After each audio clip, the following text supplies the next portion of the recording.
And then came the disaster. With open arms, we embraced those who looked nothing like us, assuming that all life honors life. But we were wrong. In the end, we fed and strengthened our own captors. We cannot claim naivete. We cannot say we were people undeveloped. We cannot say there were no signs. We can say only that we did not heed them. Sound wisdom was as common to us as the evening breeze. We scoffed and shrugged at elders' forewarning of a time of great tragedy and chaos. We did not believe them. We had learned to ignore our own gods, to take their goodness for granted, to believe that because of them, we were immune to external attack. So we did not hear them. We heard only what we sought to hear, but now we hear it all, echoing in our regretful memories. If only we could have seen into the future, we might have avoided the enslavement. Most of us had no such powers. The few who did, the seers and sages, we had dismissed. They were always speaking of things to come, warning of impending disasters that rarely came to pass, at least in our lifetime. Now we know that prophecies come to one generation, but materialize in the next. If only we had listened. If only we had had more disciplined ears. But we did not. And so we blamed ourselves. We blamed our gods. We blamed each other.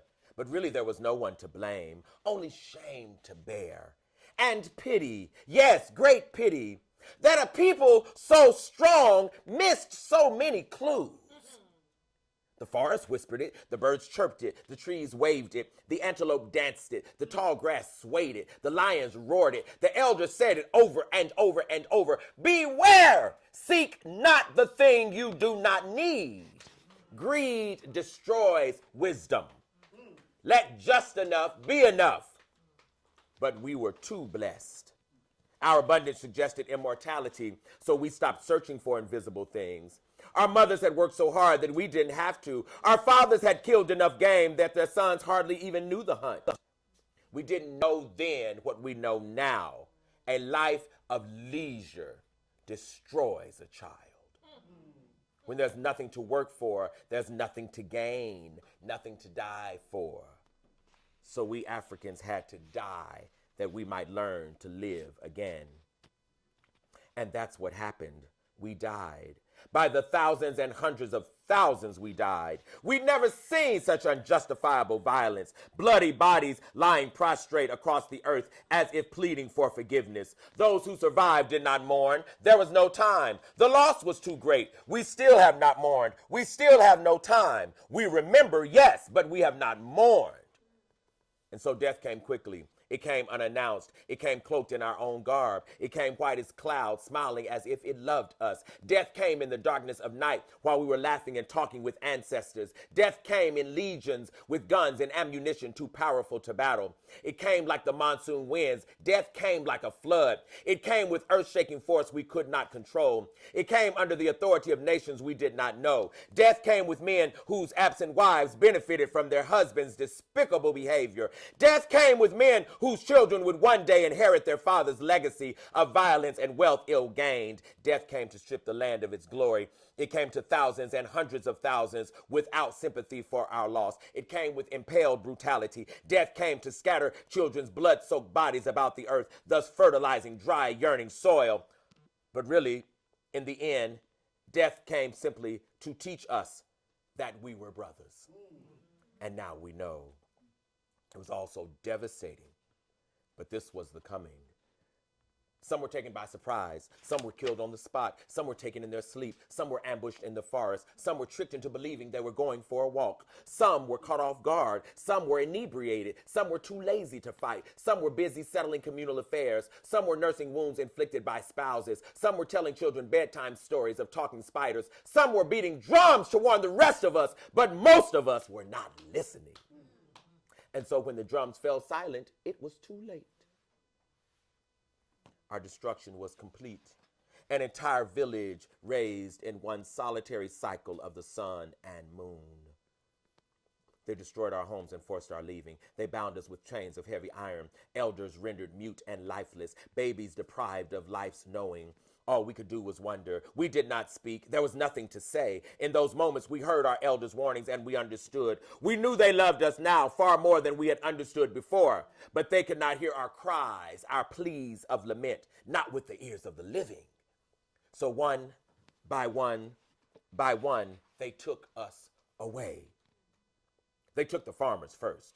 Those who knew the land, the earth, the ingredients of the soil, those who heard its rumble, felt its movement, understood its seasons, those who knew seeds and germination, plant spacing and harvest, those who walked barefoot upon the soil in homage to its life-sustaining power. They took them first.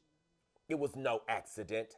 They would farm again in a new world, feeding a nation committed to their very degradation.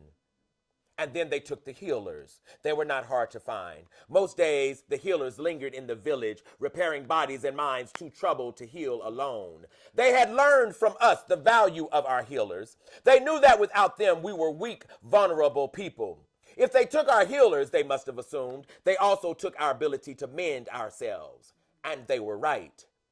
So they captured our healers that we might not rebound.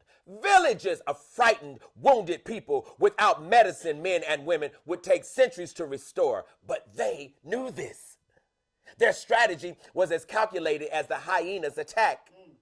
With our shaman, who would usher life back into our suffering souls? Who would reassure us that death had not come to stay? Who would cleanse the forest, the land of poisonous energy brought by evildoers? We did not know. What we knew was that our wounds would fester a lifetime without someone to cure them. In one day, panic and uncertainty became our way. Our pride deteriorated into fractured, deep-seated insecurity. And after the healers, they took the Jali, that our stories might not be told. And after them, the warriors, that our collective strength might be divided. And after them, the artists who told us that we were beautiful. They chained and muted orators and teachers to stop the flow of inspiration and to abort the belief that we too were gods. They murdered gatekeepers on the spot, since at their word, multitudes of angels and ancestors would have come. And they would have come, but they were never called.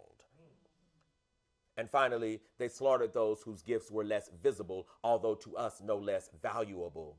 Keepers of knowledge, masters of the spirit, gurus of assistance, guardians of order and balance. In the end, they stole away everyone and everything that made us strong.